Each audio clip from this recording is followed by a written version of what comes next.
Jonimizni Alloh beradi, jonimizni Alloh oladi. U bilan hech qanaqasiga to'sqinlik qila olmaysan unga. Lekin shu jonimni yo'qotishdan qo'rqaman.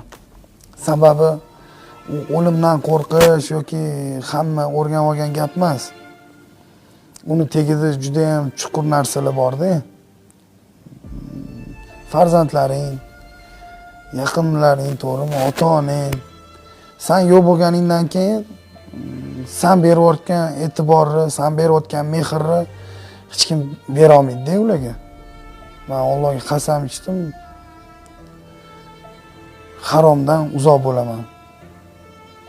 Shunaqa bo'ldi-da. Shunaqa ahvolda bo'ldim. Jonim uzilib qoldi.